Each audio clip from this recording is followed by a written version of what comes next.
जय हिंद दोस्तों, मैं हूं मुक्तक सिंह राठौड़ और स्वागत करता हूं आपका आज के इस सेशन में जिसमें हम बात करेंगे how to stay motivated forever. जी हाँ दोस्तों, ये एक बहुत बड़ी चीज़ होती है कि स्टूडेंट्स हमेशा अपने लक्ष्य को हासिल करने के लिए मोटिवेटेड रहना चाहते हैं, लेकिन ये मोटिवेशन कुछ समय तक रहता है, कुछ समय बाद ये मोटिवेशन पूरी तरह से ख़त्म हो जाता है।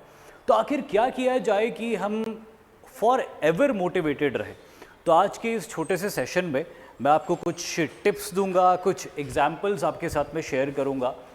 होपफुली उन एग्जाम्पल्स को सुन के, उन टिप्स को जान के आप हमेशा अपने आप को मोटिवेटेड रख पाओगे। और ये बहुत ज़रूरी है क्योंकि कॉम्पिटिटिव एग्जामिनेशंस के अंदर जब आप कॉम्पीट कर रहे होते हो बहुत सारे दूसरे कैंडिडेट्स के साथ में और कई फैक्टर्स में आप सब एक जैसे होते हो, तो ऐसे में फिर ये बहुत ज़रूरी हो जाता है कि जो इंसान मोटिवेटेड हो तो उसको एक प्रॉपल मिल जाता है बहुत अच्छा, और वो हमेशा दूसरों से आगे रहता है। तो इससे पहले कि हम ये जाने कि हम हमेशा मोटिवेटेड कैसे रह सकते हैं, आइए सबसे पहले ये समझते हैं कि मोटिवेशन होता क्या है, व्हाट इज़ मोटिवेशन। क्योंकि जब तक उसको हम नहीं समझेंगे मोटिवेटेड कैसे रहेंगे ये समझना भी बहुत ज़्यादा मुश्किल होगा। तो सबसे पहले ये मैं एक फोटोग्राफ और एक एग्जाम्पल के थ्रू आपको बताऊंगा कि मोटिवेशन क्या होता है। आप ये फोटोग्राफ देख रहे हो, फोटोग्राफ को देख के आपको कुछ याद आया? जी हाँ, ये जो फोटोग्राफ है it is a still from the movie Shershaah. और शेरशाह मूवी का एक बहुत ही खास सीन है, one of the best scene of that movie. आप सभी को याद आ गया होगा जब .4875 की लड़ाई चल रही थी और 13 जम्मू कश्मीर राइफल्स उसके ऊपर हमला कर रही थी। कैप्टन विक्रम बत्रा उसको लीड कर रहे थे और एक पोजीशन के ऊपर कब्जा करना था दुश्मन की, और वो दुश्मन की उस संघर के बहुत पास पहुंच गए थे, इतनी पास पहुंच गए थे कि उन्होंने उस संघर के अंदर घुस के हैंड टू हैंड कॉम्बैट में 3 पाकिस्तानियों को मार डाला और उसके बाद उस संघर को कैप्चर किया। लेकिन यहाँ पे मैं मोटिवेशन से इसको क्यों रिलेट कर रहा हूँ और कैसे बता रहा हूँ कि यहाँ पे मोटिवेशन क्या होता है। देखो, सबसे इंपॉर्टेंट होता है कि पहले मोटिवेशन को समझो, फिर इससे रिलेट करके बताऊँगा मैं आपको कि मोटिवेशन क्या होता है। मोटिवेशन जो बना है वो जिस शब्द से बना है, जिस वर्ड से बना है वो है motive. Motive behind the action. क्यों? ये तो सिर्फ एक एग्जाम्पल है कि कैप्टन विक्रम बत्रा एनिमी के द्वारा ऑक्यूपाइड संघर के अंदर घुस गए और हैंड टू हैंड कॉम्बैट में 3 पाकिस्तानियों को मार गिराया। ऐसे और भी कई एग्जाम्पल्स हैं इंडियन आर्मी के जहां पे हमारे अधिकारियों ने अगेंस्ट द ऑड और बहुत बड़ा खतरा मोल लेके अधिकारियों ने और सैनिकों ने जान के ऊपर खेल के अपने ऑब्जेक्टिव को पूरा किया है। Why they were motivated? वो इतने मोटिवेटेड क्यों थे कि वो एक ऐसा एक्शन कर रहे थे जिसमें उनकी जान भी जा सकती थी। वो एक ऐसा एक्शन कर रहे थे जिसमें उनको लाइफ टाइम के लिए परमानेंट फिजिकल डिसेबिलिटी मिल सकती थी। तो आखिर क्या बात थी कि वो इतने खतरे को मोल लेते हुए उस एक्शन को कर रहे थे? This is the motive behind the action. जब भी आप किसी काम को करते हो तो उसके पीछे उद्देश्य क्या होता है? जब कैप्टन विक्रम बत्रा दुश्मन के संगड़ में घुसे थे तो क्या उन्होंने कोई मोटिवेशन लिया था? क्या उससे पहले वो मोटिवेटेड कहीं से कुछ पढ़ के, कोई किताब पढ़ के गए थे क्या? वो तो सेल्फ मोटिवेटेड थे। इनफैक्ट वो तो दूसरों को मोटिवेट कर रहे थे इस तरह के एक्शंस करने के लिए। क्यों? Because he was convinced with the motive behind the action. इस एक्शन को करने से क्या होगा? इस एक्शन को करने से एक बहुत इंपॉर्टेंट फीचर कैप्चर होगा। एक ऐसा इंपॉर्टेंट फीचर कैप्चर होगा जिससे हमारे देश की सुरक्षा मजबूत होगी, लड़ाई में हमारी जीत होगी, दुश्मन का सर्वनाश होगा। जब आपके उद्देश्य बहुत ऊंचे होते हैं और आप उन ऊंचे उद्देश्यों को पूरा करने के लिए पूरी तरह से कन्विंस्ड होते हो तो आपको कोई रोक नहीं सकता, चाहे सामने कितनी भी कठिनाई क्यों ना आ जाए। इसीलिए मैंने ये एग्जाम्पल यहाँ पे रखा क्योंकि आप सभी लोग आर्म्ड फोर्सेस ज्वाइन करना चाहते हो और इस तरह की चीज़ों से अपने आप को बहुत जल्दी रिलेट कर सकते हो। कई इंडिविजुअल्स को किसी काम को करने में मोटिवेशन नहीं आता क्योंकि उस काम को करने के पीछे जो मोटिव होता है वो मोटिव इतना इंस्पायरिंग नहीं होता।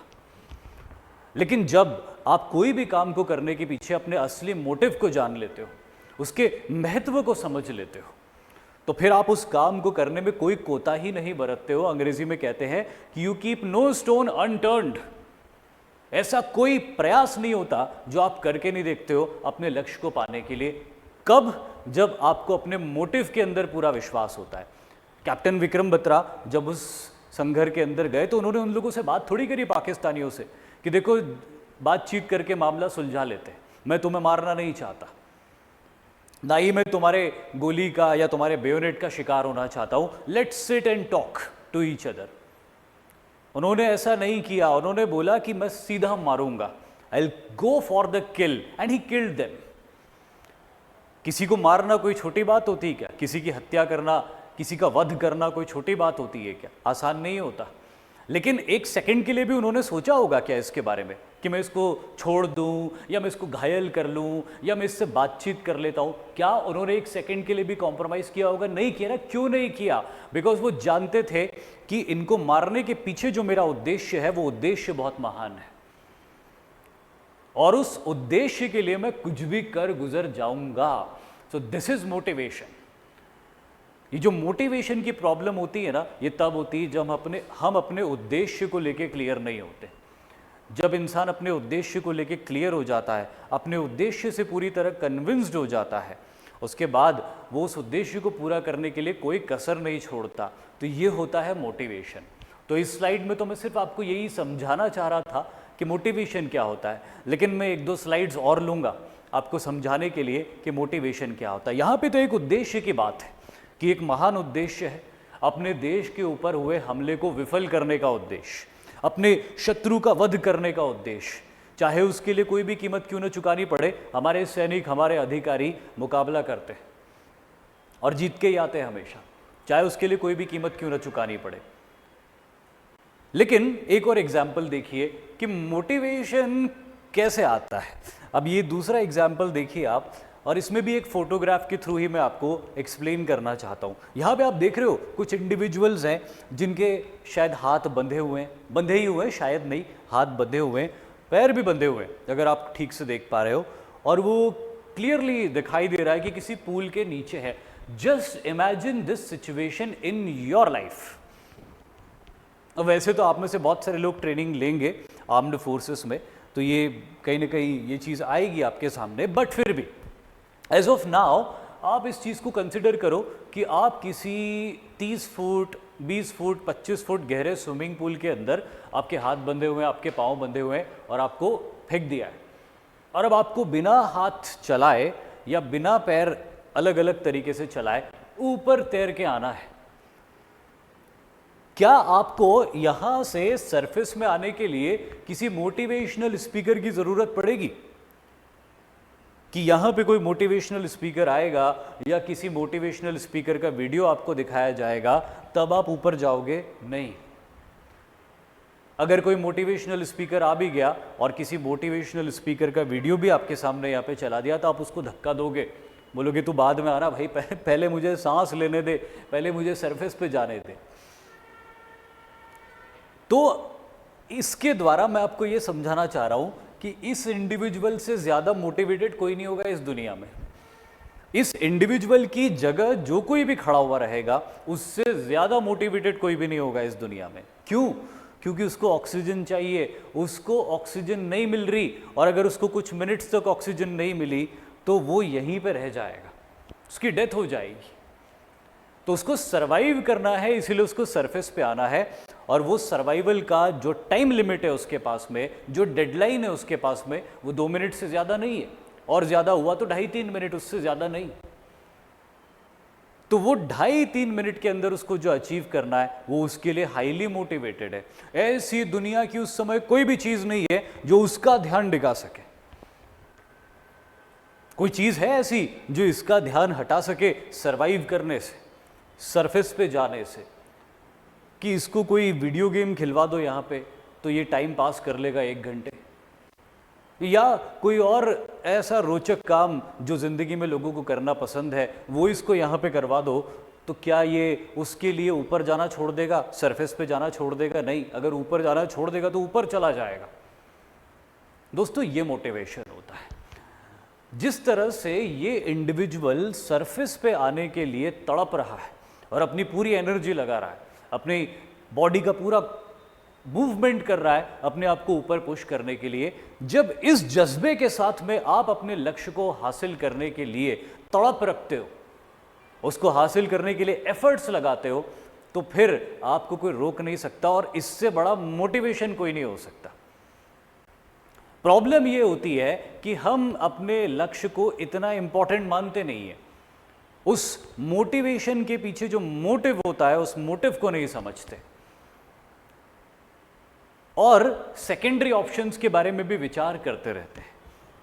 और यही वजह है कि किसी एक ऑब्जेक्टिव को पूरा करने के लिए हम अपने माइंड का, एनर्जी का, बॉडी का पूरा जोर नहीं लगाते।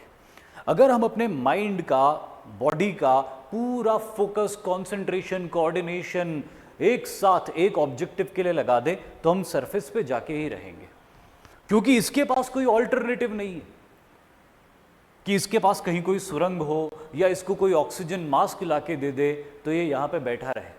इसके पास सिर्फ एक ही उपाय है कि अपने आप को सरफेस पे ले जाना। और इसीलिए इससे बड़ा मोटिवेटेड इंसान इस दुनिया में कोई भी नहीं होगा।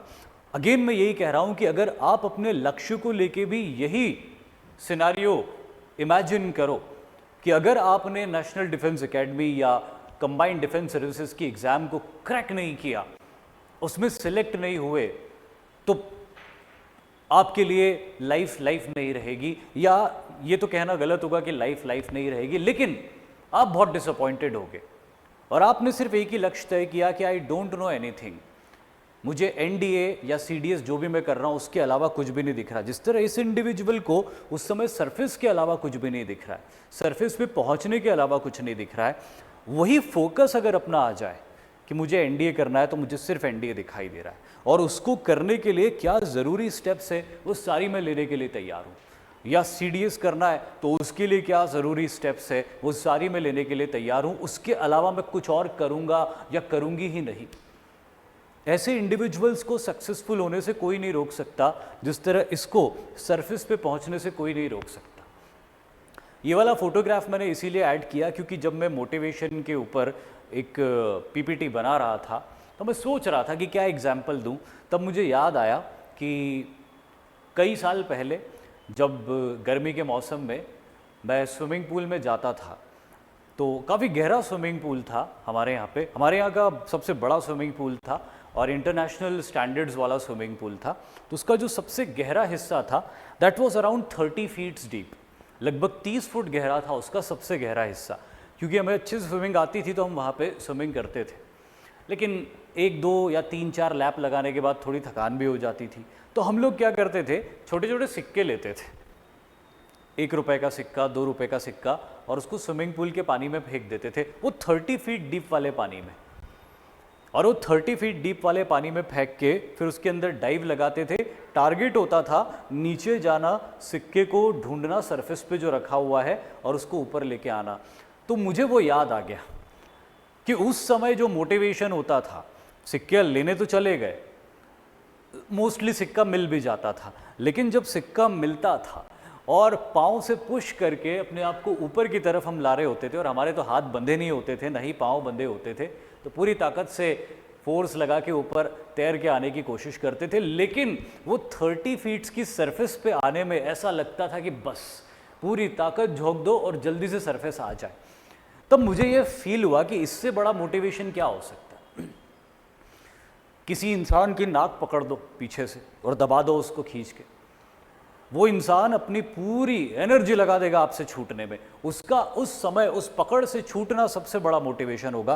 तो आप भी इसी स्टेट ऑफ माइंड में अपने आप को डालो कि सिर्फ एनडीए या सिर्फ सीडीएस, और उसको क्लियर करने के लिए, उसको गो थ्रू करने, उसमें सिलेक्ट होने के लिए या उसको क्लियर करने के लिए जो भी एफर्ट्स लगेंगे वो एफर्ट्स हम करेंगे, और उतनी शिद्दत से करेंगे जितनी शिद्दत से अपनी जान बचाने के लिए कोई इंडिविजुअल्स एफर्ट करता है।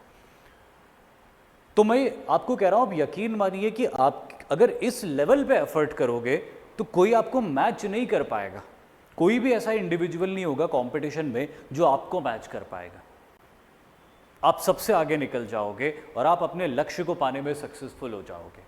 तो ये तो बात रही मोटिवेशन की कि मोटिवेशन क्या होता है। It all depends upon what is your motive, what is the motive. जो मोटिव आपको बहुत इंपॉर्टेंट लग गया या मोटिव आपके लिए बहुत इंपॉर्टेंट बन गया, तो फिर आपको पुश करने की जरूरत नहीं पड़ती। मोटिवेशन क्या होता है? एक पुश ही तो होता है, जो बार बार जिसकी जरूरत हमको लगती, राइट? तो अपने मोटिव को समझो, अपने मोटिव के इंपॉर्टेंस को समझो, और मोटिव के इंपॉर्टेंस को समझ के उसको पूरा करना ही अपना धर्म मानो और अपना सब कुछ उसके अंदर झोंक दो। बस जिस दिन आपको अपना मोटिव समझ में आ गया, उस दिन मोटिवेशन की आपको ज़रूरत नहीं पड़ेगी। खैर, मोटिवेशन कितने प्रकार से आपको प्रभावित कर सकता है, इसके बारे में बात करते हैं। तो दो तरह से मोटिवेशन आपको प्रभावित कर सकता है। एक जिसको एक्सटर्नल मोटिवेशन बोलते हैं, और दूसरा होता है एक इंटरनल मोटिवेशन। मैं चाहता हूं कि आप इन दोनों ही टाइप्स के मोटिवेशन को समझो और देखो कि ये दोनों ही टाइप्स के मोटिवेशन आपको कैसे प्रभावित कर रहे हैं, राइट? तो पहले अपन देखते हैं एक्सटर्नल मोटिवेशन, यानी कि ऐसे सोर्सेज या ऐसे वजह है जो बाहरी तौर से हमको प्रभावित करती। यहाँ पे मैंने वजह लिखी हुई है, आपने पढ़ भी ली होगी अभी तक। एक्सटर्नल मोटिवेशन के फैक्टर्स होते हैं, जैसे हम कोई काम कर रहे हैं, उस काम के बदले हमको बहुत सम्मान मिल रहा है दुनिया से, लोगों से, या हमारे कंपेनियन से हमको बहुत रिस्पेक्ट मिल रहा है, तो वो एक मोटिवेशन होता है, रिस्पेक्ट फ्रॉम अदर्स। दूसरा मोटिवेशन होता है, जैसे मैंने फॉर एग्जाम्पल लिखा कि बहुत सारे लोग यूट्यूब पे वीडियोस बनाते हैं, हम भी बनाते हैं और भी बहुत सारे लोग बनाते हैं, उनके लिए एक बहुत बड़ा मोटिवेशन होता है व्यूज़ ऑन यूट्यूब। एक एग्जाम्पल मैंने दे दिया एक्सटर्नल मोटिवेशन का, जिससे आजकल हर कोई रिलेट कर सकता है कि कोई वीडियो बनाता है, उसको बहुत सारे व्यूज़ आते हैं, तो उसको और मोटिवेशन मिलता है कि मैं और वीडियो बनाऊं, राइट? कई लोग ऐसे होते हैं जिनको व्यूज़ नहीं आते हैं, तो वो मोटिवेशन खो देते हैं। क्यों खो देते हैं? क्योंकि जो काम वो कर रहे थे उसके पीछे का असली मोटिव वो नहीं समझे, वो बाहरी प्रभाव से प्रभावित थे कि कोई मुझे देखेगा तो मैं वीडियो बनाऊंगा, नहीं देखेगा तो मैं वीडियो नहीं बनाऊंगा। वो इसीलिए नहीं कर रहे काम कि मैं काम अच्छा करूं कि एक भी देखे तो उसकी लाइफ में पॉजिटिव चेंज आए। पर ठीक है, यहाँ पे हम एक्सटर्नल फैक्टर्स की बात कर रहे हैं, तो ये भी एक चीज़ होती है। मनी एक चीज़ हो सकती है। कई लोग पैसे से प्रभावित होकर कोई काम कर सकते हैं कि हाँ, ये काम करने में पैसा बहुत मिलता है, इसमें ये वाले बिजनेस में बहुत पैसा है, तो चलो ये वाले बिजनेस में हाथ आजमा लेते हैं। अरे वो वाले बिजनेस में बहुत पैसा है, चलो उसमें हाथ आजमा लेते हैं। चलो कहीं पे ज़मीन खरीद लेते हैं, वो जब बाद में बिकेगी तो बहुत पैसा मिलेगा। तो कई लोग मनी से मोटिवेटेड होकर काम करते हैं।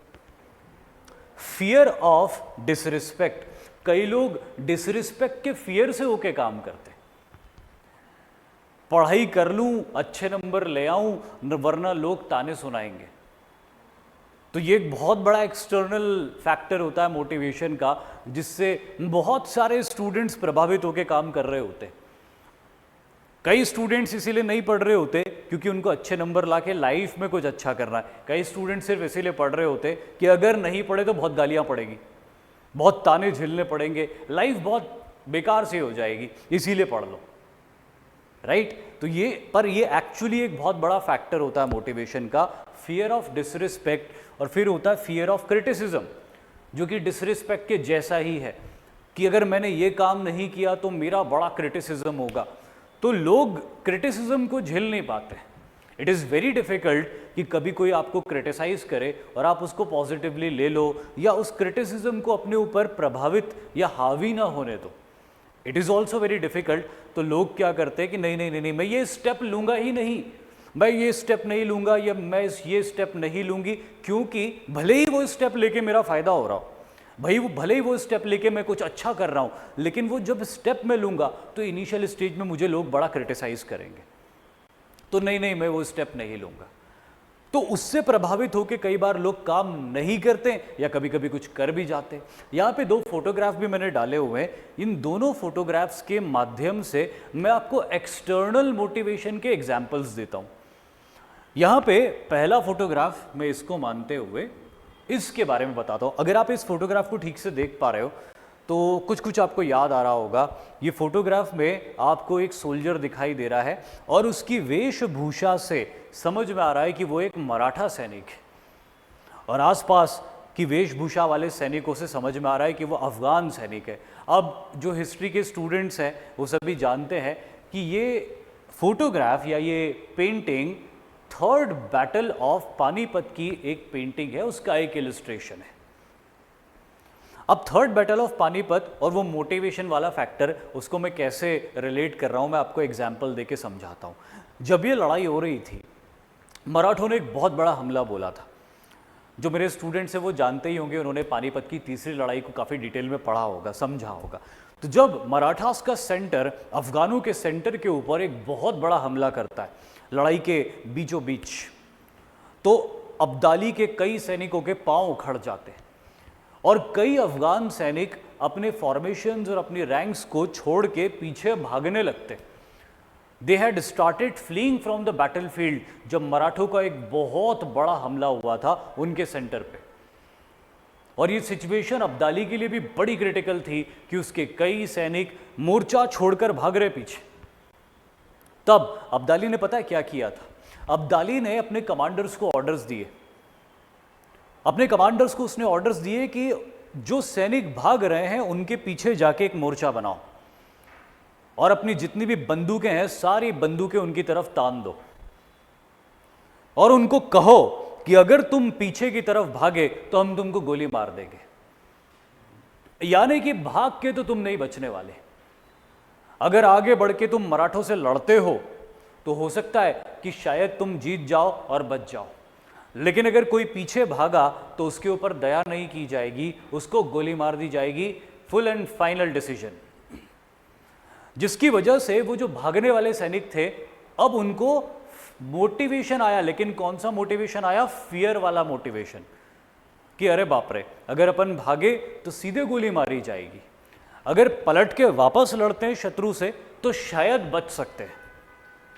लेकिन अब्दाली की ये चाल काम कर गई। जितने भी सैनिक भाग रहे थे वो सब डर की वजह से, मरने के भय की वजह से वापस पलट गए और उन्होंने बोला कि चलो ठीक है, अगर मरना ही है तो लड़के मरते, एक बार जिंदा रहने का चांस तो मिलेगा।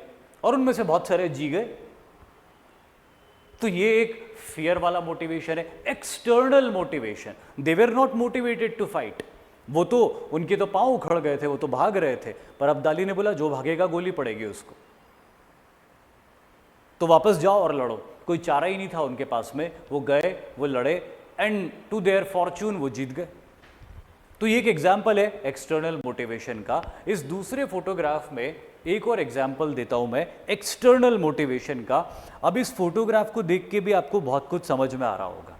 ये भी मध्यकालीन युग के उस बर्बर दौर का फोटोग्राफ है जब भारत के ऊपर इन्वेजन्स होते रहते थे और भारत में डिस्ट्रक्शन होता रहता था। लेकिन मैं आपको ये बताना चाहता हूं कि ये जो इन्वेडर्स होते थे इनका सोर्स ऑफ मोटिवेशन क्या होता था।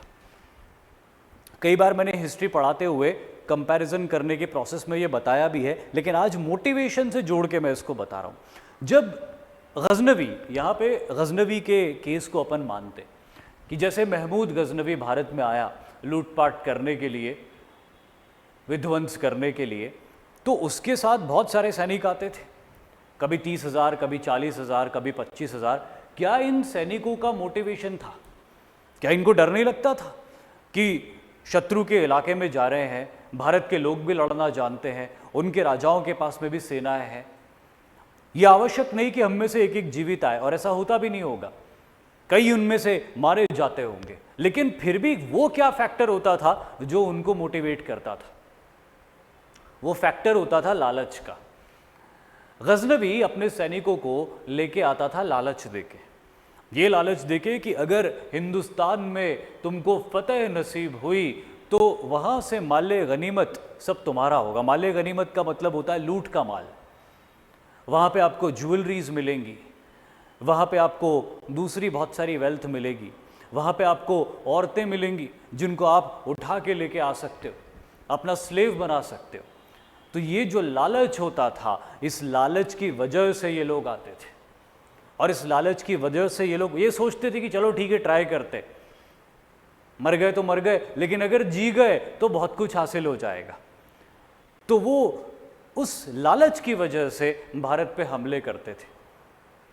कई लोग मारे जाते थे, लेकिन जो जी जाते थे वो दूसरों के लिए इंस्पिरेशन बन जाते थे कि अच्छा उन्होंने भारत पे हमला किया था और वो जीत गए थे और उनको ये मिला था, वो मिला था, तो चलो हम भी ट्राई करते। तो बैक टू बैक भारत के ऊपर जो बहुत सारे हमले हुए उस दौर में, क्यों हुए? क्योंकि जो लोग सक्सेसफुल हुए उन्हें बहुत लूट का माल मिला, वो बहुत माला माल हो गए। वो सारी चीज़ें उनको मिली जो कि एक इन्वेडर उस समय एस्पायर करता था। तो ये है एक मोटिवेशन का फैक्टर, लालच। तो एक एक्सटर्नल मोटिवेशन जो होता है, मैं उसको दो पार्ट्स में कैटेगराइज करता हूं एक्सटर्नल मोटिवेशन को। एक फियर मोटिवेशन,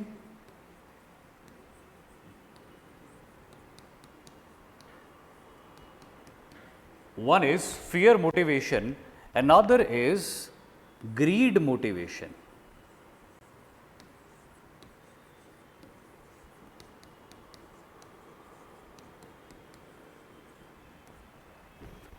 तो एक है फियर मोटिवेशन, डर का मोटिवेशन, कि अगर मैंने ये नहीं किया तो पता नहीं मेरे साथ क्या होगा, मेरे साथ बहुत बुरा होगा। और दूसरा ग्रीड मोटिवेशन, कि अगर मैंने ये कर लिया तो मुझे ये मिलेगा, मुझे वो मिलेगा। ये दो एक्सटर्नल मोटिवेशंस होते हैं। आप ये देखो कि इन दोनों एक्सटर्नल मोटिवेशंस में आपके ऊपर कौन सा मोटिवेशन हावी है? ग्रीड का मोटिवेशन आपके ऊपर हावी है या फियर का मोटिवेशन आपके ऊपर हावी है? राइट? तो ये होता है एक्सटर्नल मोटिवेशन। फिर बात करते हैं इंटरनल मोटिवेशन की। और इंटरनल मोटिवेशन की जब बात होती है तो एग्जाम्पल आता है इंडियन आर्म्ड फोर्सेस का। अब यहाँ पे अगेन दो फोटोग्राफ है और इन दो फोटोग्राफ्स के माध्यम से मैं आपको इंटरनल मोटिवेशन समझाता हूँ। पहले फोटोग्राफ में, इसको पहला फोटोग्राफ कंसिडर करते हैं। पहले फोटोग्राफ में आप देख सकते हो 1971 के वॉर को कंप्लीट करने के बाद, उसको फिनिश करने के बाद, इंडियन आर्मी के ईस्टर्न कमांड के लेफ्टिनेंट जनरल जगजीत सिंह अरोड़ा जब वो ईस्ट पाकिस्तान के अंदर गए सरेंडर लेने के लिए, तो कितने सारे इंडिविजुअल्स उनको कॉन्ग्रेचुलेट कर रहे हैं। ये सारे इंडिविजुअल्स कौन है? ये सारे इंडिविजुअल्स बांग्लादेशी थे जिनके ऊपर पाकिस्तानी आर्मी ने एट्रॉसिटीज करके रखी हुई थी। लेकिन इंडियन आर्मी ने अपने वेलिएंट एफर्ट से इन सारे लोगों को उन अत्याचारों से छुटकारा दिलाया और इसीलिए ये लोग जगजीत सिंह अरोड़ा को कॉन्ग्रेचुलेट करने के लिए आ रहे हैं कि आपका बहुत बहुत धन्यवाद, आपकी वजह से हमारा जीवन बचा रहा, हमारी इज्जत बची रही, हमारा जीवन बचा रहा, हमारे ऊपर एट्रोसिटीज होनी बंद हुई, आपका बहुत धन्यवाद, तहे दिल से धन्यवाद। उस समय लेफ्टिनेंट जनरल जगजीत सिंह अरोड़ा को कैसा मोटिवेशन मिला होगा? या जब वो लड़ाई कर रहे थे तब वो जानते थे कि जब ये लड़ाई हम सक्सेसफुली जीत लेंगे तो हम हजारों, लाखों, करोड़ों लोगों को क्या खुशी देने वाले हैं। तो वो सेटिस्फैक्शन की स्माइल उनके चेहरे के ऊपर भी आपको दिखाई दे रही, नहीं दिखाई दे रही कि सेटिस्फैक्टरीली वो स्माइल कर रहे हैं। जब आप किसी के लिए बहुत कुछ बहुत बड़ा करते हो और वो इंडिविजुअल आके तहे दिल से आपका शुक्रिया अदा करता है, तो वो फीलिंग कैसी होती है? ये एक बहुत बड़ा फैक्टर होता है मोटिवेशन का और इसको बोलते हैं इंटरनल मोटिवेशन। इसको बोलते हैं इंटरनल मोटिवेशन, कि कहीं बाहर से नहीं आया, अपने अंदर फील हो रहा है। उसने क्या दिया इनको? इस आदमी ने लेफ्टिनेंट जनरल जगजीत सिंह अरोड़ा को क्या दिया? कि कोई करोड़ों रुपए दे दिए, कि अपनी ज़मीन उसके नाम कर दी, कि बांग्लादेश का कुछ मिनिस्टर बना दिया इनको? इनको तो कुछ नहीं मिला, इनको तो वही मिलना था जो इनको मिल रहा था, इंडियन आर्मी से जो सैलरी मिलनी थी वही मिली थी इनको। बट फिर भी इन्होंने इन सब लोगों ने, हजारों सैनिकों ने, अधिकारियों ने क्यों ये लड़ाई लड़ी? ये लड़ाई इसलिए लड़ी उन्होंने क्योंकि उनको एक बहुत बड़ी जनता को अत्याचारों से छुटकारा दिलाना था। जब ये लड़ाई शुरू हुई थी तो ये एजेंडा शुरू से ही हमारे सैनिकों के दिमाग में था, हमारे सैनिकों के मन में था कि हम जो काम करने जा रहे हैं वो एक बहुत बड़ा नोबल कॉज है। हमारे सैनिक किसी को लूटने के लिए नहीं जा रहे थे कि वहाँ पे हमला करेंगे, लूटपाट करेंगे, और वो सारा लूट का माल लेके आएंगे। हमारे सैनिक एक्सटर्नल फैक्टर से मोटिवेटेड नहीं थे। हमारे सैनिक किसी डर से काम नहीं कर रहे थे कि अगर हमने ये नहीं किया तो फील्ड मार्शल सैम मानेकशॉ हमको गोली मार देंगे, वो ये भी नहीं सोच रहे थे।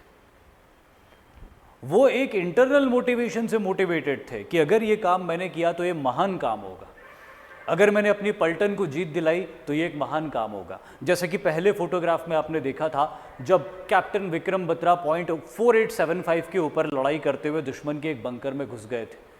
मोटिव बिहाइंड द एक्शन, यहां पे कौन सा है motive behind the action? Internal motivation. Captain Vikram Batra को क्या था? इंटरनल मोटिवेशन था कि उनको कुछ एक्स्ट्रा पैसे मिलने वाले थे कि आपने एक संघर कैप्चर कर लिया और 3 दुश्मनों को मार दिया तो आपको कुछ एक्स्ट्रा मिलेगा। उनको ठीक है, उनको बहुत सारे अवार्ड्स मिले, सब मिला, लेकिन वो उसलिए नहीं गए थे। उन्हें थोड़ी पता था कि वो ये एक्शन करेंगे तो उन्हें अवार्ड मिलेगा। इस तरह के एक्शन उस समय लड़ाई में कई सैनिक और कई अधिकारी कर रहे थे। तो अपना फर्ज मान के, एक नोबल कॉज मान के उन्होंने इस काम को पूरा किया। यह है इंटरनल मोटिवेशन, जिससे आपको मिलता है क्या मिलता है? इंटरनल मोटिवेशन से आपको बहुत सुकून मिलता है। और कई लोग उस सुकून के लिए काम करते हैं। वो लोग किसी एक्सटर्नल चीज के लिए काम नहीं करते कि मुझे पैसा मिलेगा या मुझे ख्याति मिलेगी या मुझे कुछ और मिलेगा या मुझे किसी चीज का डर है। नहीं, वो काम करते हैं कि ये काम मैं करना चाहता हूं क्योंकि मैं इस काम को सही मानता हूं। और आप सब लोगों को भी मैं हमेशा कॉन्ग्रेचुलेट करता हूं कि आप सभी लोगों ने आर्म्ड फोर्सेस को करियर के तौर पे चुना। आप सिलेक्ट होंगे या नहीं होंगे मुझे नहीं पता, आपको भी नहीं पता, लेकिन मैं अभी से आपको कॉन्ग्रेचुलेट करता हूं, आपके जज्बे को कॉन्ग्रेचुलेट करता हूं, आपकी उस भावना को कॉन्ग्रेचुलेट करता हूं कि आप अपने देश के लिए सेक्रीफाइस करने के लिए भी तैयार हैं। एक एग्जाम फाइट कर रहे हो, एसएसबी दोगे, मेडिकली टेस्ट होगा, मेरिट लिस्ट में नाम आएगा, और ये सब कुछ क्यों कर रहे हो? कि एक दिन अपने देश की रक्षा के लिए लड़ूंगा। ये क्या है? ये इंटरनल मोटिवेशन है। क्या आप सैलरी के लिए इंडियन आर्मी में जा रहे हो? हाँ, इंडियन आर्मी, नेवी, एयरफोर्स में बहुत अच्छी सैलरी मिल सकती है, लेकिन और भी जगह मिल सकती है आपको। तो क्या कोई स्टूडेंट ऐसा है जो पैसे के लिए जाता है वहाँ पे? नहीं। हाँ, करियर अच्छा है, लाइफ अच्छी है, पैसा भी है, फाइनेंशियल सिक्योरिटी भी है, सब कुछ है, लेकिन उसके लिए नहीं जा रहे हो आप। आपकी भावना अलग है और वही भावना आपका इंटरनल मोटिवेशन है। उससे बड़ा कुछ भी नहीं है। There is nothing bigger than that. तो इसीलिए मैं आपको कॉन्ग्रेचुलेट कर रहा हूं कि आपने जो लक्ष्य अपने लिए तय किया है वो बहुत महान लक्ष्य है। किसी बाहरी स्रोत ऑफ मोटिवेशन से वो कहीं बड़ा है। उसको समझो कि तुमने कितना बड़ा बीड़ा उठाने की कोशिश करी, और जो तुम उस बात को एक बार समझ गए तो फिर उस चीज को हासिल करने के लिए तुम कितना एफर्ट लगाओगे, तुमको कोई रोक सकता है क्या? पर खैर, एक्सटर्नल मोटिवेशन भी अपना काम करते हैं, उसको भी नज़रअंदाज नहीं किया जा सकता, वो भी बहुत इंपॉर्टेंट होते। एक अच्छी सैलरी, एक अच्छी लाइफ, डिग्निटी से जीवन जीना, फाइनेंशियल सिक्योरिटी, ये आपका अधिकार है, तो उसको भी आपको ध्यान में रखना चाहिए। और फिर ये सब हासिल करते हुए, वाइल अचीविंग ऑल दिस, आप एक नोबल कॉज को भी पूरा कर रहे हो, तो आपको तो रुकना ही नहीं चाहिए। आपने तो अपने लिए एक ऐसी लक्ष्य को तय किया है जिस लक्ष्य में सिर्फ जीत ही जीत है, हार जैसा कुछ है ही नहीं उस लक्ष्य के अंदर। तो प्लीज पूरी तरह से उस लक्ष्य को, अपने लक्ष्य के लिए अपने आप को डिवोट कर दो। लेकिन ऐसा नहीं होता ना, ऐसा कहाँ होता है? स्टूडेंट्स डिमोटिवेटेड हो ही जाते हैं। आज मेरा लेक्चर ये वाला कोई देख रहा है, हो सकता है मोटिवेटेड फील कर रहा हो सकता है ये देख के भी फील नहीं कर रहा हो मोटिवेटेड। और अगर अभी मोटिवेटेड फील कर भी रहा है तो जरूरी नहीं कि 2 महीने बाद भी मोटिवेशन फील करेगा। तो जनरली कोई इंडिविजुअल मोटिवेशन फील क्यों नहीं करता, या किसी पॉइंट पे जाके वो डीमोटिवेटेड क्यों हो जाता है, या मोटिवेशन में कमी क्यों हो जाती है? मोटिवेशन का सबसे बड़ा दुश्मन क्या है? आइए मोटिवेशन के सबसे बड़े दुश्मन को जानते हैं।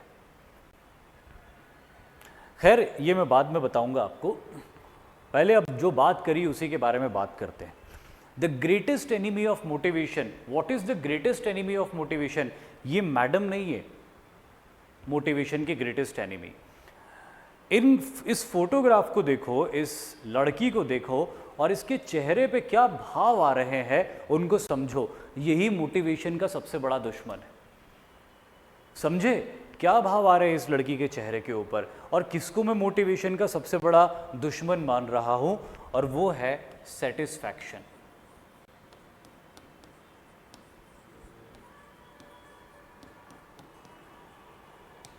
मोटिवेशन के और भी दुश्मन हो सकते हैं, डिस्ट्रैक्शन को भी आप मान सकते हो, लेकिन मैंने कहा सबसे बड़ा दुश्मन मोटिवेशन का सबसे बड़ा दुश्मन होता है सेटिस्फैक्शन।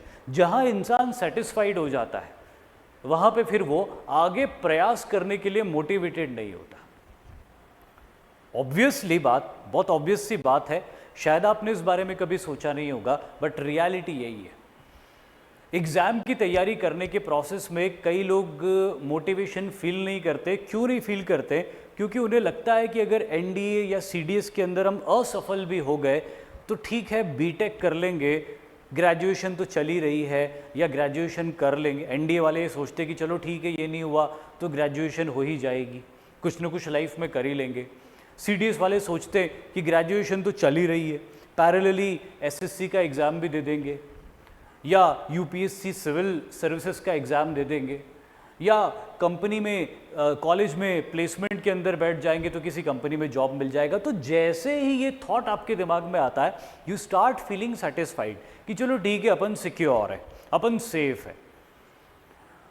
और जैसे ये दिमाग में थॉट आता है कि अपन सेफ है, अपन सिक्योर है, अपने पास में सेकंड सोर्स ऑफ इनकम है या सेकंड सोर्स ऑफ एम्प्लॉयमेंट है, तो हमारा अपने लक्ष्य के प्रति जो मेहनत होती है, जो डेडिकेशन होता है, वो एकदम कम हो जाता है। क्यों कम हो जाता है? क्योंकि इतने बड़े लक्ष्य एनडीए या सीडीएस जैसे एग्जाम के को क्रैक करने के लिए जो मेहनत आपको करनी पड़ती, वो मेहनत आपको बहुत अनकंफर्टेबल करती, शारीरिक और मानसिक रूप से आपको क्या बनाती? बहुत अनकंफर्टेबल करने लग जाती। आप थकने लग जाते हो, आप मेहनत बहुत ज़्यादा करने लग जाते हो। तो फिर क्या होता है? शरीर आराम मांगता है, दिमाग आराम मांगता है, लेकिन फिर मन की एक आवाज़ कहती है कि आराम कर लिया तो फिर क्या होगा? एग्ज़ाम में सक्सेसफुल नहीं होंगे। फियर वाला फैक्टर हावी हो जाता है। तभी एक और फैक्टर आता है और वो फियर के गले में हाथ डाल के बोलता है कि अरे चुप रहे यार, अगर ये वाली एग्ज़ाम नहीं निकली तो वो वाली निकल जाएगी, अगर वो वाली एग्ज़ाम भी नहीं निकली तो भी कहीं ना कहीं नौकरी तो मिल ही जाएगी। तो टेंशन मत ले यार फियर, आराम से बैठ। और वहीं पे आदमी ऑफ गार्ड हो जाता है। आदमी मतलब कि कोई भी ह्यूमन, आदमी, औरत, लड़का, लड़की, कोई भी ऑफ गार्ड हो जाता है कि चलो ठीक है। कई लड़कियां तो ये भी सोच लेती होंगी कि अगर एग्ज़ाम नहीं निकली तो विवाह तो हो ही जाएगा, तो वो सिचुएशन तो नहीं है कि करेंगे क्या लाइफ में। अनफॉर्चुनेटली ऐसा होता है, कई लोगों के दिमाग में, कई लड़कियों के दिमाग में ये थॉट भी आ सकता है। तो ये सेटिस्फैक्शन जैसे आ जाता है आपको कि हाँ कुछ ना कुछ तो हो ही जाएगा। ऐसा नहीं कि कुछ नहीं होगा, हो जाएगा कुछ ना कुछ, और डेफिनेटली हो जाएगा और बढ़िया ही होगा। लेकिन मेरा ये कहना है कि अगर अभी लक्ष्य तय किया है कि सीडीएस करना है तो फिर कोई दूसरा थॉट नहीं आना चाहिए। अगर कोई दूसरा थॉट आ गया तो वह आपका मोटिवेशन कमज़ोर कर देगा सीडीएस को लेके या एनडीए को लेके। तो प्लीज़ अपने दिमाग में सेटिस्फैक्शन मत आने दो, अपने दिमाग में सेटिस्फैक्शन मत आने दो। जो सेटिस्फैक्शन आपने लाना शुरू किया दिमाग में तो मोटिवेशन कमज़ोर होता जाएगा। और ये ऐसी एग्ज़ाम है, ये ऐसा कंपटीशन है कि अगर आपने अपना मोटिवेशन कमज़ोर किया तो कोई और तो बढ़ा ही रहा है, और उसने बढ़ा लिया तो वो आगे निकल जाएगा। क्योंकि पढ़ाई लिखाई में आप सब एक जैसे हो, मोर और लेस। तो फिर ये मोटिवेशन वाली चीज़ बहुत मैटर कर जाती। ये जिसका ज़्यादा होगा वो आगे निकल जाएगा। कि इंडिविजुअल एक्स ने बोला है कि नहीं, मेरे को एनडीए ही करना है, मेरा मान, मेरा सम्मान, सब कुछ एनडीए में ही है, मेरी लाइफ का अकॉम्प्लिशमेंट एनडीए के अंदर है। और दूसरा ये सोच रहा है कि यार अगर एनडीए नहीं हुआ या सीडीएस नहीं हुआ तो ये भी कर सकते, वो भी कर सकते। तो कौन सक्सेसफुल होगा? सक्सेसफुल वही होगा जिसने ये मान रखा है कि एनडीए ही मेरे लिए अभी सब कुछ है। जब तक एनडीए मेरे को ये नहीं बोल देता कि भैया थैंक यू वेरी मच, नमस्कार, अब आपके सारे अटेम्प्ट खत्म हो गए, या सीडीएस ये नहीं बोल देता, तब तक मैं इसके अलावा कुछ और नहीं सोचूंगा, या तब तक मैं इसके अलावा कुछ और नहीं सोचूंगी और इसी के लिए अपना पूरा एफर्ट डालता रहूंगा या रहूंगी, तो वो हाईएस्ट ऑर्डर ऑफ मोटिवेशन होगा। तो प्लीज मोटिवेशन के दुश्मन सेटिस्फैक्शन को अपने दिमाग में मत आने दो इस तैयारी को लेके। जब भी आपको लगे कि आपने काफ़ी मेहनत कर दी है तो थोड़ा सा 5 मिनट और पढ़ लो। जब भी आपको ये लगे कि आपने आज बहुत पढ़ाई कर ली है तो प्लीज़ 5 मिनट और पढ़ लेना। अगले दिन वो 5 मिनट एक्स्ट्रा आप पढ़ोगे तब आपको लगेगा कि हाँ अब आज तो बहुत हो गया, तब 5 मिनट और पढ़ लेना। 5 मिनट का ओवर टाइम दे रहा हूँ मैं आपको। जब भी आपको ये लगे कि आपने बहुत मेहनत कर ली है तो 5 मिनट और एफर्ट लगा देना। वो 5-5 मिनट के पुश में ही आप बहुत आगे निकल जाओगे सबसे। आपने देखा होगा ना, जब ओलंपिक्स में रेस होती है 100 मीटर्स की, तो जो टॉप 4-5 होते हैं उनके बीच में डिफरेंस क्या होता है? मिली सेकेंड्स का डिफरेंस होता है। कोई ऐसा थोड़ी होता है कि एक 9.8 सेकेंड में गया था, दूसरा 4 सेकेंड में गया, तीसरा ये 4 सेकेंड नहीं सॉरी, कोई 9.8 सेकेंड में पहुंचा 100 मीटर पे, कोई 15 सेकेंड में, अगला 15 सेकेंड में पहुंचा, अगला 25 सेकेंड। इतना डिफरेंस थोड़ी होता है, मिली सेकेंड्स का डिफरेंस होता है। वैसे ही कॉम्पिटिटिव एग्जाम में भी यही होता है। कई लोग बोलते ना, अरे यार मेरा 2 नंबर से रह गया। भाई साहब 2 नंबर से 2000 लोगों का रहा होगा। ऐसा थोड़ी था कि सिलेक्ट होने के बाद, सिलेक्ट होने वालों की लिस्ट के बाद में आपका ही नाम था अगला, कि आपका 2 नंबर से रह गया। आपके जैसे 2-2.5 हज़ार लोग खड़े हुए जिनका 2 नंबर से रह गया। तो 2 नंबर कितने इंपॉर्टेंट हो सकते हैं इस कंपटीशन के अंदर। और इसीलिए मैंने कहा कि वो इंसान जो रोज अपने को इंच बाय इंच पुश करता है कि आज थोड़ा और कर लेता हूँ, अब यहाँ तक लिमिट मैंने अपनी बना ली है, अब थोड़ा और पुश कर लेता हूँ, वो थोड़ा पुश करके कुछ मिली सेकेंड्स आगे हो जाता है। और यही मिली सेकेंड्स एग्जामिनेशन में उसकी सिलेक्शन, उसमें सिलेक्शन में मेरिट लिस्ट के अंदर एक डिफरेंस क्रिएट कर देते। तो अपनी लिमिट्स को थोड़ा पुश करते रहो, सेटिस्फैक्शन को अपने दिमाग में मत आने दो, वरना मोटिवेशन गायब हो जाएगा। Self motivation is better than motivation. अब ये भी एक बहुत इंपॉर्टेंट चीज़ है। एक तो मोटिवेशन की बात होती है और एक होती है सेल्फ मोटिवेशन। तो वो जो इंटरनल फैक्टर मैंने बताया था वो काफ़ी कुछ सेल्फ मोटिवेशन से ही जुड़ा हुआ था, लेकिन यहाँ के पॉइंट भी पढ़ लेते हैं। How to get self motivated. Self motivated होना कैसे? तो एक लाइन आप पढ़िए और मैं आपको इसका मीनिंग समझाता हूँ। वैसे तो बड़ी सेल्फ एक्सप्लेनेटरी लाइन है और ये लाइन मेरे दिमाग में आई कि मोटिवेटेड कैसे होता है कोई इंसान। Do what you are interested in. सबसे बढ़िया मोटिवेशन वो होता है जो काम आप करना पसंद करते हो, जिस काम को करने में आपको आनंद आता है, उसको करने के लिए आपको किसी मोटिवेशन की ज़रूरत नहीं होती, स्वाभाविक मोटिवेशन होता है, वो सेल्फ मोटिवेशन होता है, राइट। सुबह उठना है पढ़ाई करने के लिए, मोटिवेशन नहीं आएगा। सुबह उठना है कहीं घूमने जाने के लिए तो अलग ही मोटिवेशन आ जाएगा। आप तय समय से 1 घंटा पहले उठ के बैठ जाओगे, आधा घंटा पहले उठ के बैठ जाओगे।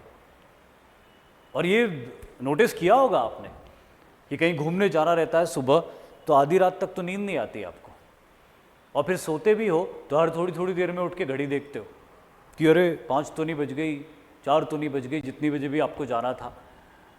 और वेल बिफोर द टाइम उठ के तैयार हो जाते हो और अपने चले जाते हो।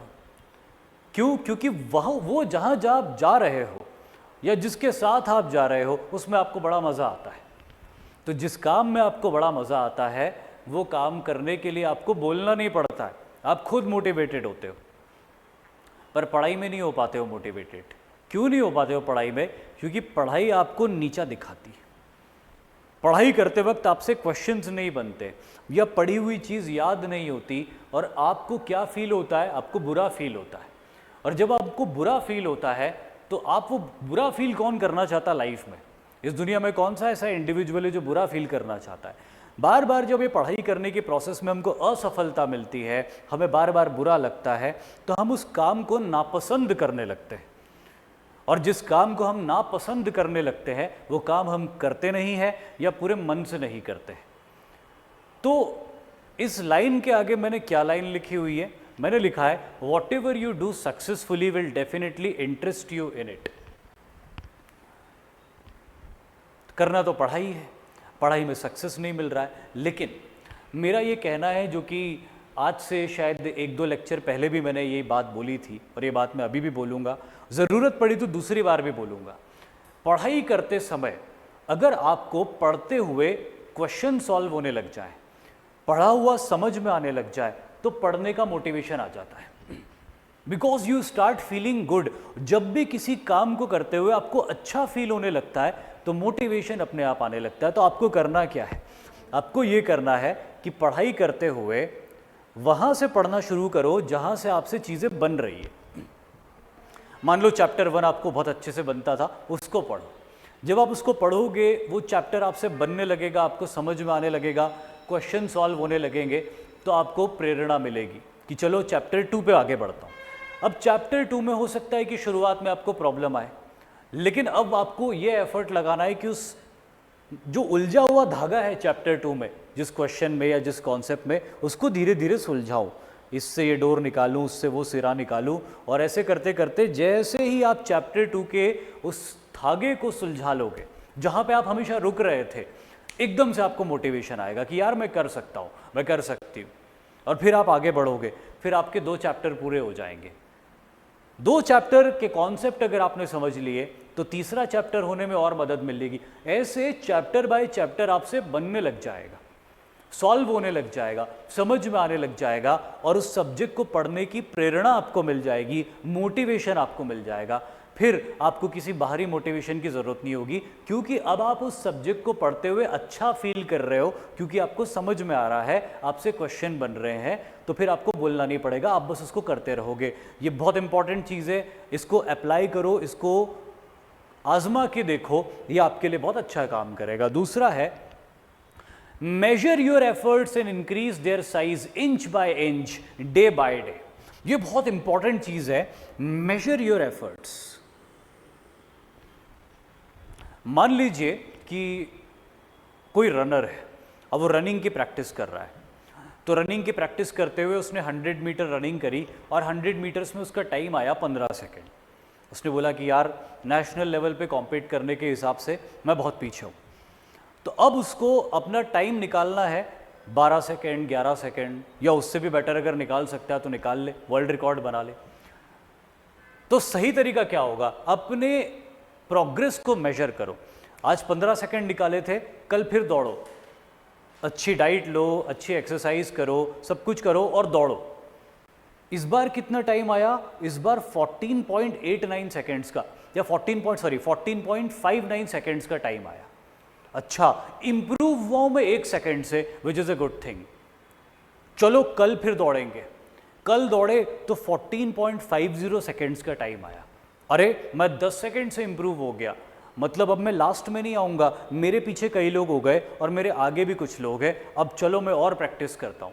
तो आपने क्या किया, अपने एफर्ट्स को मेजर करना शुरू किया, विच इज़ वेरी इंपॉर्टेंट। हम में से बहुत सारे लोग ये चीज़ नहीं करते, कोई भी टास्क को करते हुए अपने एफर्ट्स को मेजर नहीं करते। सपोज आप पढ़ाई कर रहे हो, तो आपने पढ़ाई करी 2 घंटे।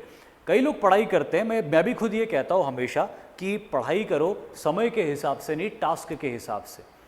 तो चाहे आप टास्क के हिसाब से अपनी पढ़ाई को मेजर करो या समय के हिसाब से अपनी पढ़ाई को मेजर करो, लेकिन मेजर करो। अगर आप समय के हिसाब से पढ़ाई को मेजर कर रहे हो तो देखो कि मैंने 7 बजे से लेकर 9 बजे तक पढ़ाई करी, और इसको मैंने कंसिस्टेंटली किया कई दिनों तक।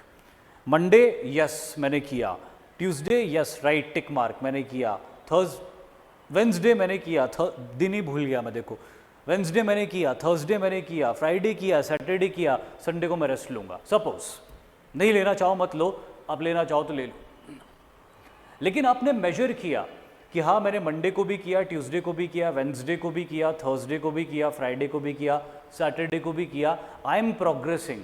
इससे आपको कॉन्फिडेंस आता है और आप जो जो चीज़ें करते जाते हो उसका डेटा कलेक्ट होता जाता है कि मैंने इतना इतना कर लिया। या किसी को अपने आवर्स बढ़ाने हैं पढ़ाई करने के, तो वो यहाँ पे भी मेजर कर सकता है कि आज जैसे तैसे मैंने आधे घंटे पढ़ाई करी, अब मैंने कल इसको बढ़ा के 35 मिनट पढ़ाई करी, परसों मैंने इसको बढ़ा के 40 करी, और 1 हफ्ते में मैंने बढ़ाते बढ़ाते इसको 55 मिनट पढ़ाई करी। अब आप 1 हफ्ते बाद जब अपने आप को देखते हो तो बहुत ही सुधरा हुआ इंसान पाते हो, बहुत ही बेहतर इंसान पाते हो कि वाह यार, पहले तो मैं 30 मिनट भी नहीं बैठ पाता था, अब मैंने धीरे धीरे धीरे इंच बाय इंच अपने प्रोग्रेस को आगे बढ़ाते बढ़ाते 55 मिनट का टाइम अचीव किया। मैं 2 घंटे का भी अचीव कर सकता हूँ। और अगर 2 घंटे का कंसंट्रेशन बना के मैंने पढ़ाई कर ली तो मैं क्या क्या नहीं पढ़ सकता हूँ, मैं कितना कुछ कवर कर सकता हूँ। गौतम बुद्ध ने क्या किया था, मिडिल पाथ की जब मैं बात करता हूँ उस बुद्धिज़्म के लेक्चर में, मेडिटेशन करते थे, जितनी देर मन लगता था उतनी देर करते थे और हर गुजरते दिन के साथ धीरे धीरे अपनी लिमिट्स को आगे पुश करते गए। तो क्या हुआ, एक बार 49 डेज तक लगातार मेडिटेशन किया, परम ज्ञान की प्राप्ति हो गई, जिसको करने के लिए घर से 8 साल पहले निकले थे। तो ये बहुत ज़रूरी है कि आप जो एफर्ट्स कर रहे हो उन एफर्ट्स को अच्छे से मॉनिटर करो, एफर्ट्स को अच्छे से मेजर करो और मेजर करने के बाद जो भी रिजल्ट निकल के आ रहा है उसमें थोड़ा थोड़ा इंक्रीमेंट करो। मैं ये नहीं कह रहा हूँ कि आज आप आधे घंटे पढ़े थे कल आप 1 घंटे पढ़ोगे, नहीं, पॉसिबल नहीं है। लेकिन अगर आप आज आधे घंटे पढ़े थे तो कल 35 मिनट पढ़ना पॉसिबल है। और डे बाय डे आप इसको बढ़ाओ, डे बाय डे आप इसको बढ़ाओ। एक 10-15 दिन में आप 2 घंटे अचीव कर लोगे, कोई बहुत बड़ी बात नहीं है आपके लिए। आपकी एफर्ट, आपकी लिमिट बढ़ जाएगी। तो ये बहुत ज़रूरी है, ये 2 प्रैक्टिसेस आप करो ही करो। ये आपको सेल्फ मोटिवेशन देगी, किसी बाहरी सोर्स की ज़रूरत नहीं होगी मोटिवेशन करने के लिए। जब आप कोई काम को करते करते सफल होने लग जाते हो तो आप उस काम को करना चाहते हो, ये भी बहुत बड़ा मोटिवेशन होता है, ये बहुत बड़ा मोटिवेशन होता है। इसको आप ट्राई ज़रूर करके देखो, ये 2 स्टेप्स को, अगर आप चीज़ों को ठीक से नहीं कर पा रहे हो तो। और अब सबसे एंड में मैं एक और तरीका आपको बताता हूँ आपके मोटिवेशन को आगे बढ़ाने का, self mastery through auto suggestions and reminders. और यहाँ पे 2 महापुरुषों के फोटोग्राफ आपके सामने हैं। बताने की ज़रूरत नहीं कि 2 महापुरुष कौन है। ये फोटोग्राफ में आपको दिखाई दे रहे हैं महाराणा प्रताप, मेवाड़ के वीर, हिंदुआड़ा सूरज जिनको कहा जाता है मेवाड़ के अंदर। और यहाँ पे आपको दिखाई दे रहे हैं आचार्य चाणक्य, एक बड़े साम्राज्य के संस्थापक। तो इन दोनों के माध्यम से मैं क्या एग्जाम्पल आपको देना चाहता हूँ कि ये ऑटो सजेशन और रिमाइंडर्स किस तरह से मोटिवेशन में हेल्प करता है। तो आइए चलिए पहले आचार्य चाणक्य से एग्जाम्पल देखना शुरू करते। अगेन हिस्ट्री के ऊपर मैं जाऊंगा और एग्जाम्पल्स भी हिस्ट्री से ही लेके आता हूं मैं, क्योंकि उससे अच्छे एग्जाम्पल कहीं मिलते नहीं और थोड़ा बहुत मुझे आता भी है। तो इतिहास में हमने देखा था कि जब अलक्षेंद्र का भारत के ऊपर आक्रमण हो रहा था, यानी कि अलेक्जेंडर का, तब तक्षशिला के ये आचार्य धनानंद के पास गए थे और उससे कहा था कि आप कदम आगे बढ़ाओ और भारत के जो दूसरे राजा हैं उनको साथ में लेके अलक्षेंद्र से मुकाबला करो और उसको खदेड़ दो अफगानिस्तान में। तब धनानंद से इनकी बात नहीं बन पाई थी और हॉट टॉक हो गई थी और उसके बाद धनानंद ने इनको दरबार से धक्के मार मार के निकाल दिया था। उसके बाद क्या हुआ था, आचार्य चाणक्य का महान अपमान तो हुआ था, लेकिन उसके बाद आचार्य चाणक्य ने क्या बोला था? आचार्य चाणक्य ने बोला था कि ठीक है, आज मेरा महान अपमान हुआ है एक सम्राट के हाथों, एक ऐसा सम्राट जो किसी विदेशी हमलावर से भी बुरा है, जो प्रजा के लिए किसी काम का नहीं है, जो एरोगेंट है, और ऐसे सम्राट को मैं जड़ से उखाड़ के रख दूंगा, उसका समूल नाश करूंगा। ये उद्देश्य उन्होंने अपने लिए तय किया था, ये लक्ष्य उन्होंने अपने लिए तय किया था। और उस समय उन्होंने क्या किया था, उनकी जो लंबे लंबे केश होते थे, जो कि ब्राह्मण विद्वान उस समय अपना हेड शेव करके रखते थे और पीछे से एक शिखा को बढ़ने देते थे, उसको हमेशा बांध के रखते थे। लेकिन उन्होंने अपनी शिखा को खोल दिया। आचार्य चाणक्य ने क्या किया, अपनी शिखा को खोल दिया। उन्होंने कहा कि ये सारे ब्राह्मण शिखा बंधन करके रखते, ये एक मैनरिज्म माना जाता है, लेकिन विष्णुगुप्त की, आचार्य चाणक्य की शिखा खुली रहेगी। और ये खुली हुई शिखा आचार्य चाणक्य को हमेशा ऑटो सजेशन देती रहेगी, रिमाइंडर देती रहेगी कि तुमको एक लक्ष्य पूरा करना है। क्योंकि वो जानते थे कि आज तो मुझे बहुत गुस्सा आ रहा है और उस गुस्से में मैंने एक बहुत बड़ी बात कह दी है, लेकिन कल 10 दिन बाद, 15 दिन बाद, 6 महीने बाद, 1 साल बाद मेरा गुस्सा कम होगा, मेरी लाइफ आराम से चलने लग जाएगी और तब मैं इस लक्ष्य को भूल जाऊंगा। तो वो क्या है जो बार बार मुझे इस लक्ष्य को याद दिलाएगा? मेरी खुली हुई शिखा, मेरे खुले हुए ये चोटी। जब भी मैं इसको देखूंगा तो मुझे उस अपमान की याद आएगी और उसका बदला लेने के लिए अगर मैं शिथिल हो गया हूं तो मैं वापस उठ खड़ा होऊंगा, वापस एनर्जी में आ जाऊंगा और उसका बदला लूंगा। ये था रिमाइंडर। और उन्होंने किया, वो ये हासिल करके रहे। ऐसे ही महाराणा प्रताप जब चित्तौड़ उनके हाथों से निकला था, 1567-68 में अकबर ने हमला करके चित्तौड़ के ऊपर फतेह पाई थी और वहाँ पे 30,000 इनोसेंट सिविलियंस को स्लॉटर किया था। तब महाराणा प्रताप ने कसम खाई थी कि कभी भी मुगलों के साथ दोस्ती नहीं करेंगे और जब तक चित्तौड़ के किले को दोबारा नहीं जीत लेते तब तक महाराणा प्रताप ने कसम खाई थी कि सोने चांदी के थाल में कभी भोजन नहीं करूंगा, ना ही मुलायम बिस्तर के ऊपर सोऊंगा, कभी भी नरम मुलायम बिस्तर के ऊपर नहीं सोऊंगा और ना ही सोने चांदी के थाल में वो 56 भोग वाला भोजन करूंगा, कुछ भी नहीं करूंगा। सामान्य खाना खाऊंगा जैसा एक आम इंसान खाता है और पत्थर के चबूतरे के ऊपर सोऊंगा। कब तक? जब तक चित्तौड़गढ़ का किला वापस नहीं आ जाता। अनफॉर्चुनेटली चित्तौड़गढ़ का किला तो वापस नहीं आया, उनके जीते जी तो नहीं आया चित्तौड़गढ़ का किला वापस, लेकिन जो प्रतिज्ञा उन्होंने करी थी और उस प्रतिज्ञा को पूरा करने के लिए जिस इंटेंसिटी के साथ वो इन्वॉल्व हो गए थे, उसकी वजह से 90% मेवाड़ को उन्होंने आज़ाद करवा लिया था। सिर्फ मंडलगढ़ और चित्तौड़गढ़ यही दो ऐसे किले थे जो उनके पास नहीं आ पाए थे, बाकी सारे किले और सारा इलाका उन्होंने दोबारा कॉन्कर कर लिया था। मुगलों के नाक के नीचे से अपनी स्वतंत्र रियासत कायम करके ले गए थे, मेवाड़ के लोगों को इन्वेडर्स से छुटकारा दिला दिया था। क्यों? क्योंकि रोज पत्थर के चबूतरे पे जब सोते थे तो याद आता होगा, थे तो राजकुमार, राजा बनने से पहले राजकुमार थे, महलों में रहे हुए थे, स्वादिष्ट भोजन किया हुआ था, नर्म मुलायम बिस्तर पे सोए थे जिंदगी भर और अब पत्थर के चबूतरों पे सो रहे थे। तो हर दिन जब सोते थे तो याद आती होगी चीज़, हर दिन जब सामान्य खाना खाते थे तो याद आता होगा कि ये रूखा सूखा खाना मैं क्यों खा रहा हूँ, अपने लोगों को आज़ाद करवाने के लिए। तो इन चीज़ों से आपकी इंटेंसिटी कभी भी कम नहीं होती, क्योंकि ये होता है, कोई भी इंसान कितना भी महान लक्ष्य तय कर ले, किसी न किसी पॉइंट पे आके ढीला पड़ता ही है। लेकिन अगर आप ऐसे कुछ रिमाइंडर्स सेट कर लो एंड मेक श्योर कि रिमाइंडर्स प्रैक्टिकल हो, इम्प्रैक्टिकल रिमाइंडर सेटअप मत कर लेना। लेकिन अगर इस तरह के कोई रिमाइंडर्स आप सेटअप कर लो तो ये रिमाइंडर्स आपको बार बार याद दिलाएंगे अपने लक्ष्य को पूरा करने के लिए। आई होप कि इस वीडियो को देखने के बाद मोटिवेट कैसे करना है खुद को, किसी बाहरी सोर्स से नहीं। मैं हमेशा मोटिवेशनल लेक्चर्स के बड़ा विरोध में रहता हूँ और मैं हमेशा ये चाहता हूँ कि स्टूडेंट्स को ऐसे रास्ते बताए जाए जिन पे चल के वो खुद को मोटिवेट कर सके। और इसीलिए इस वीडियो में मैंने आपको ये बताने की कोशिश करी कि हमेशा मोटिवेटेड कैसे रह सकते हो। आवश्यकता नहीं पड़नी चाहिए किसी का वीडियो देखने की, किसी की कहानी पढ़ने की, किसी की बात को सुनने की, किसी के सानिध्य में रहने की। अपने आप को कौन कौन से कदम उठा के आप हमेशा मोटिवेटेड रख सकते हो।